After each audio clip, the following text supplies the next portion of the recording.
Welcome back, welcome back, welcome back to another episode of Harry Potter and the Philosopher's Stone, written by a crazed shut-in with a black mold problem, read to you by yours truly, Mushtomb, with the underscore, because I'm not a psychedelic band. Last chapter, we saw the Dursleys. We met all of those characters, and they're kind of the worst, in fact. But I'm very excited to get it going with chapter 2.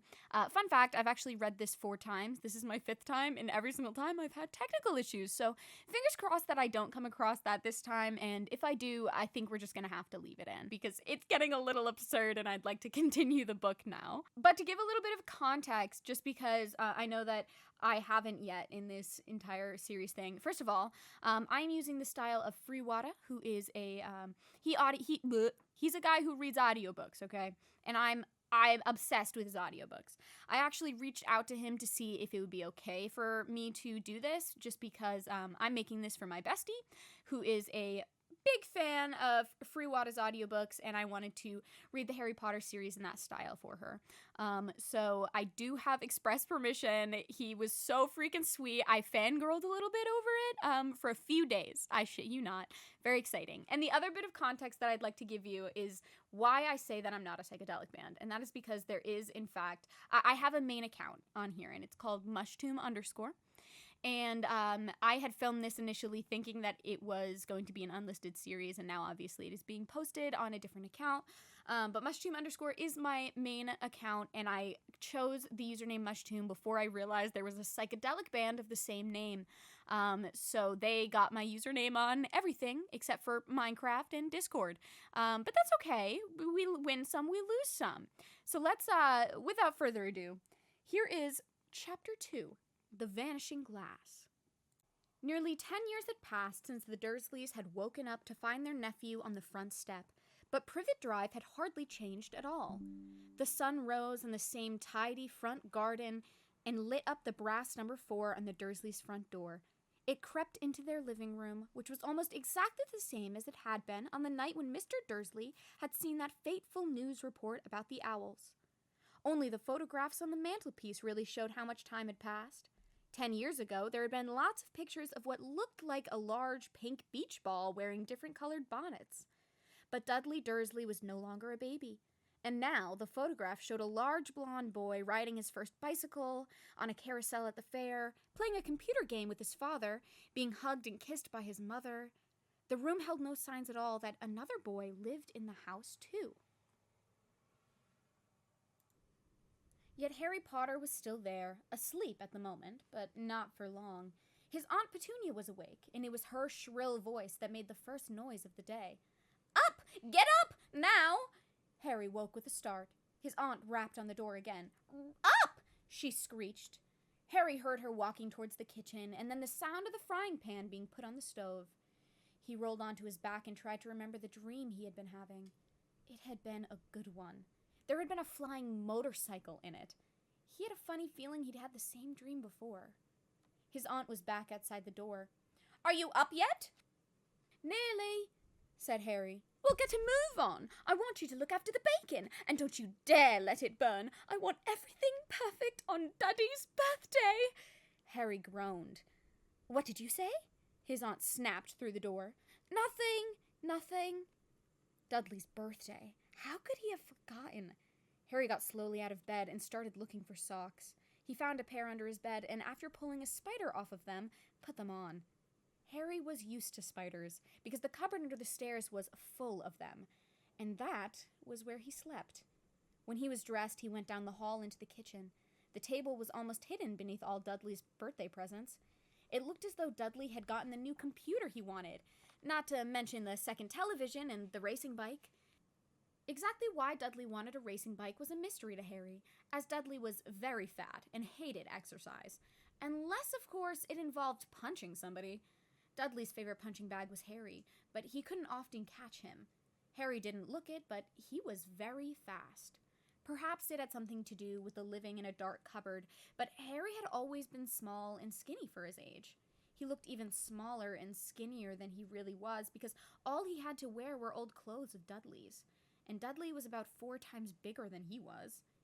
Harry had a thin face, knobbly knees, black hair, and bright green eyes. He wore round glasses held together with a lot of Scotch tape because of all the times Dudley had punched him on the nose. The only thing Harry liked about his own appearance was a very thin scar on his forehead that was shaped like a bolt of lightning. He had had it as long as he could remember, and the first question he could ever remember asking his Aunt Petunia was how he had gotten it. "In the car crash, when your parents died," she had said. "And don't ask questions." Don't ask questions. That was the first rule for a quiet life with the Dursleys. Uncle Vernon entered the kitchen as Harry was turning over the bacon. "Comb your hair," he barked, by way of a morning greeting. About once a week, Uncle Vernon looked over the top of his newspaper and shouted that Harry needed a haircut. Harry must have had more haircuts than the rest of the boys in his class put together, but it made no difference. His hair simply grew that way, all over the place. Harry was frying the egg by the time Dudley arrived in the kitchen with his mother. Dudley looked a lot like Uncle Vernon. He had a large pink face, not much neck, small, watery blue eyes, and thick blonde hair that lay smoothly on his thick, fat head. Aunt Petunia often said that Dudley looked like an angel baby. Harry often said that Dudley looked like a pig in a wig. Harry put the plates of egg and bacon on the table, which was difficult as there wasn't much room. Dudley, meanwhile, was counting his presents. His face fell. 36, he said, looking up at his mother and father. "That's 2 less than last year." "Darling, you haven't counted Aunt Marge's presents, see? And it's here, under this big one from Mummy and Daddy." "All right, 37 then," said Dudley, going red in the face. Harry could see a huge Dudley tantrum coming on, and began wolfing down his bacon as fast as possible, in case Dudley turned the table over. Aunt Petunia obviously scented danger too, because she said quickly, "And we'll buy you another 2 presents while we're out today. How's that, Popkin? 2 more presents? Is that all right?" Dudley thought for a moment. It looked like hard work. Finally, he said slowly, "So I'll have 39, sweetums," said Aunt Petunia. "Oh." Dudley sat down heavily and grabbed the nearest parcel. "All right, then." Uncle Vernon chuckled. "Little Tyke wants his money's worth, just like his father. Attaboy, Dudley!" He ruffled Dudley's hair. At that moment, the telephone rang and Aunt Petunia went to answer it, while Harry and Uncle Vernon watched Dudley unwrap the racing bike, a video camera, a remote control airplane, 16 new computer games, and a VCR. He was ripping the paper off a gold wristwatch when Aunt Petunia came back from the telephone looking both angry and worried. "Bad news, Vernon," she said. "Mrs. Fig's broken her leg. She can't take him." She jerked her head in Harry's direction. Dudley's mouth fell open in horror, but Harry's heart gave a leap. Every year on Dudley's birthday, his parents took him and a friend out for the day to adventure parks, hamburger restaurants, or the movies. Every year, Harry was left behind with Mrs. Fig, a mad old lady who lived 2 streets away. Harry hated it there. The whole house smelled of cabbage, and Mrs. Fig made him look at photographs of all the cats he'd ever owned. "Now what?" said Aunt Petunia, looking furiously at Harry as though he'd planned this. Harry knew he'd ought to feel sorry about that Mrs. Fig had broken her leg, but it wasn't easy when he reminded himself it would be a whole year before he had to look at Tibbles, Snowy, Mr. Paws, and Tufty again. "We could phone Marge," Uncle Vernon suggested. "Don't be silly, Vernon. She hates that boy." The Dursleys often spoke about Harry like this, as though he wasn't there, or rather as though he was something very nasty that couldn't understand them, like a slug. "What about your friend? What's her name? Your friend Yvonne?" "On vacation? In Minorca," snapped Aunt Petunia. "You could just leave me here," Harry put in hopefully. He'd be able to watch what he wanted on television for a change, and maybe even have a go on Dudley's computer. Aunt Petunia looked as though she just swallowed a lemon. And come back and find the house in ruins?" she snarled. I won't blow up the house," said Harry, but they weren't listening. I suppose we could take him to the zoo, said Aunt Petunia slowly, and leave him in the car. That car's new. He's not sitting in it alone. Dudley began to cry loudly. In fact, he wasn't really crying. It had been years since he'd really cried, but he knew that if he screwed up his face and wailed, his mother would give him anything he wanted. Dinky Daddy-Dums, don't cry. Mummy won't let him spoil your special day, she cried, flinging her arms around him. I don't want him to come, Dudley yelled between huge pretend sobs. He always spoils everything. He shot Harry a nasty grin through the gap in his mother's arms. Just then, the doorbell rang. Oh, good Lord, they're here, said Aunt Petunia frantically, and a moment later Dudley's best friend, Pierce Polkus, walked in with his mother. Pierce was a scrawny boy with a face like a rat. He was usually the one who held people's arms behind their backs while Dudley hit them. Dudley stopped pretending to cry at once. Half an hour later, Harry, who couldn't believe his luck, was sitting in the back of the Dursleys' car with Pierce and Dudley, on the way to the zoo for the first time in his life. His aunt and uncle hadn't been able to think of anything else to do with him, but before they'd left, Uncle Vernon had taken Harry aside. I'm warning you, he had said, putting his large purple face right up close to Harry's. I'm warning you now, boy. Any funny business, anything at all, and you'll be in that cupboard from now until Christmas. I'm not going to do anything, said Harry. Honestly. But Uncle Vernon didn't believe him. No one ever did. The problem was, strange things often happened around Harry, and it was just no good telling the Dursleys he didn't make them happen.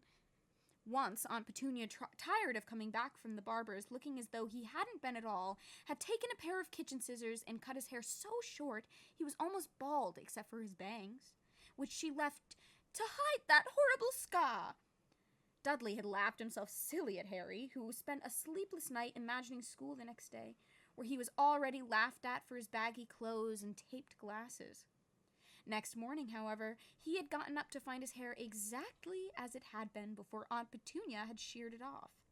He had been given a week in his cupboard for this, even though he had tried to explain that he couldn't explain how it had grown back so quickly. Another time, Aunt Petunia had been trying to force him into a revolting old sweater of Dudley's, brown with orange puffballs.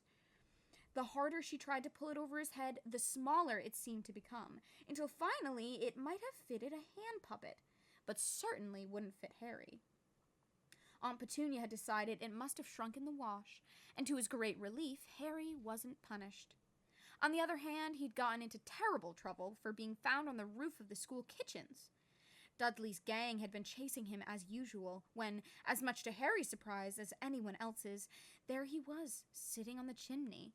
The Dursleys had received a very angry letter from Harry's headmistress telling them Harry had been climbing school buildings. But all he tried to do, as he shouted at Uncle Vernon through the locked door of his cupboard, was jump behind the big trash cans outside the kitchen doors. Harry supposed that the wind must have caught him in mid-jump. But today, nothing was going to go wrong. It was even worth being with Dudley and Pierce to be spending the day somewhere that wasn't school, his cupboard or Mrs. Figg's cabbage-smelling living room. While he drove, Uncle Vernon complained to Aunt Petunia. He liked to complain about things. People at work, Harry, the council, Harry, the bank, and Harry were just a few of his favorite subjects. This morning, it was motorcycles. Roaring along like maniacs, the young hoodlums, he said as a motorcycle overtook them.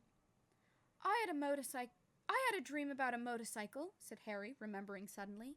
It was flying. Uncle Vernon nearly crashed into the car in front. He turned around in the seat and yelled at Harry, his face like a gigantic beet with a mustache. Motorcycles don't fly! Dudley and Pierce sniggered.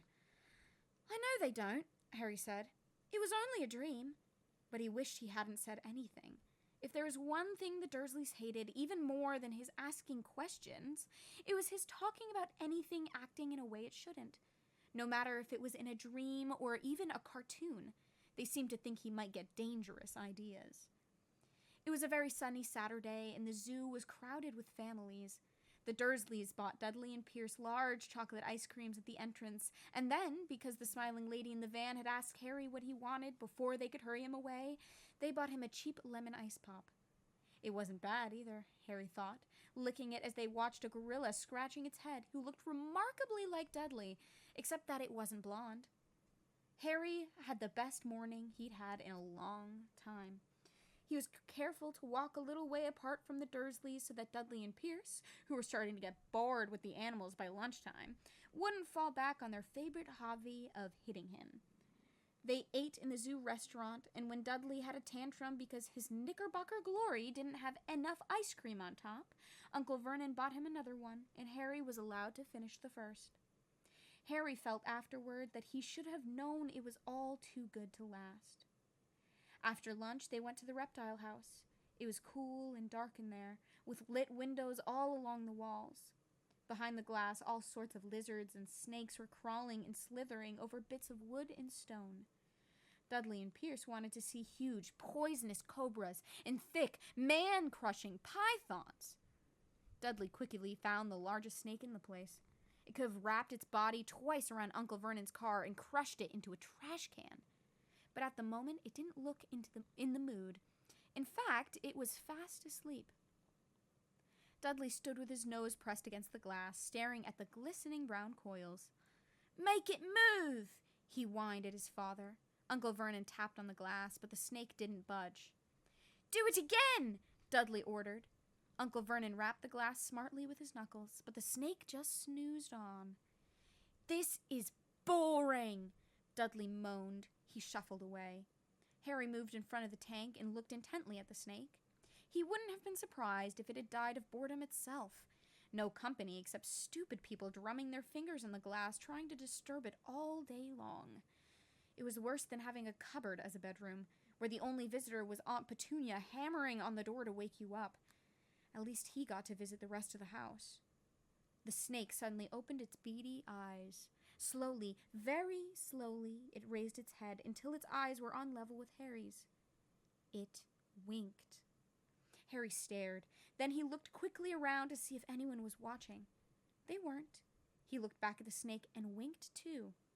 The snake jerked its head towards Uncle Vernon and Dudley, then raised its eyes to the ceiling. It gave Harry a look that said quite plainly, "I get that all the time." "I know," Harry murmured through the glass, though he wasn't sure the snake could hear him. "It must be really annoying." The snake nodded vigorously. "Where do you come from, anyway?" Harry asked. The snake jabbed its tail at a little sign next to the glass, and Harry peered at it. Boa constrictor, Brazil. "Was it nice there?" The boa constrictor jabbed its tail at the sign again, and Harry read on. "This specimen was bred in the zoo." "Oh, I see. So, you've never been to Brazil?" As the snake shook its head, a deafening shout behind Harry made both of them jump. "Dudley! Mr. Dursley! Come and look at this snake! You won't believe what it's doing!" Dudley came waddling towards them as fast as he could. "Out of the way, you!" he said, punching Harry in the ribs. Caught by surprise, Harry fell hard on the concrete floor. What came next happened so fast no one saw how it happened. 1 second, Pierce and Dudley were leaning right up close to the glass. The next, they had leapt back with howls of horror. Harry sat up and gasped. The glass from the boa constrictor's tank had vanished. The great snake was uncoiling itself rapidly, slithering out onto the floor. People throughout the reptile house screamed and started running for the exits. As the snake slid swiftly past them, Harry could have sworn a low, hissing voice said, "Brazil, here I come. Thanks, amigo." The keeper of the reptile house was in shock. But the glass," he kept saying. "Where did the glass go?" The zoo director himself made Aunt Petunia a cup of strong, sweet tea while he apologized over and over again. Pierce and Dudley could only gibber. As far as Harry had seen, the snake hadn't done anything except snap playfully at their heels as it passed. But by the time they were all back in Uncle Vernon's car, Dudley was telling them how it had nearly bitten off his leg, while Pierce was swearing it had tried to squeeze him to death. But worst of all, for Harry at least, was Pierce calmly looking down was Pierce calming down enough to say, "Harry was talking to it. Weren't you, Harry?" Uncle Vernon waited until Pierce was safely out of the house before starting on Harry. He was so angry he could hardly speak. He managed to say, "Go! Cupboard! Stay! No meals!" before he collapsed in a chair. And Aunt Petunia had to run and get him a large brandy. Harry lay in his dark cupboard much later, wishing he had a watch. He didn't know what time it was, and he couldn't be sure the Dursleys were asleep yet. Until they were, he couldn't risk sneaking to the kitchen for some food.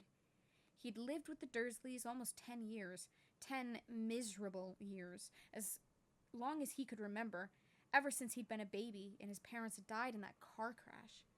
He couldn't remember being in the car when his parents had died.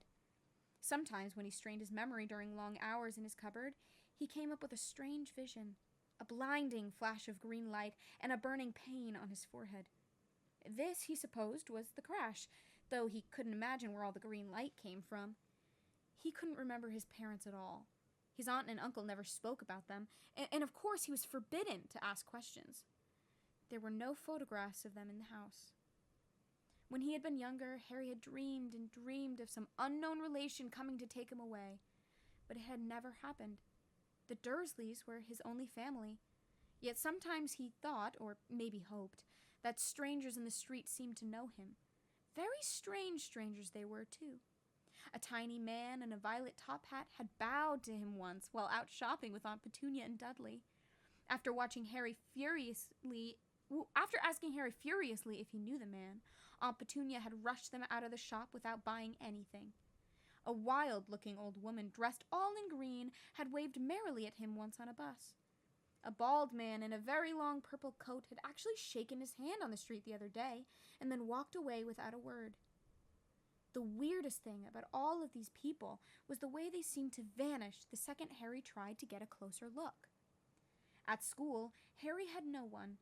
Everybody knew that Dudley's gang hated that odd Harry Potter in his baggy old clothes and broken glasses. And nobody liked to disagree with Dudley's gang. And that was the end of Chapter 2.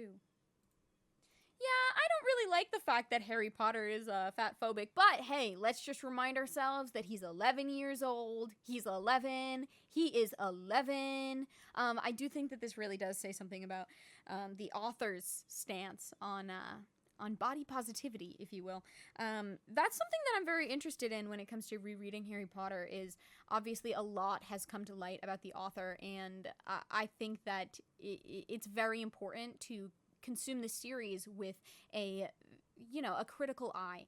And this is a very perfect example of why, because, it's not okay to say that somebody looks like a pig in a wig. That's just not okay. But, again, he's 11. This was written in the 90s, so it's gonna be A-okay, and I feel totally okay about this. It's totally fine, and I definitely am not filled with regret for what I spent my early years reading. Ha ha ha ha. Just kidding. No, I'm not actually filled with regret. This series is very special to me, even if it is heavily flawed. So, with that, stay hydrated, stay beautiful, and we'll see you in the next chapter. Bye!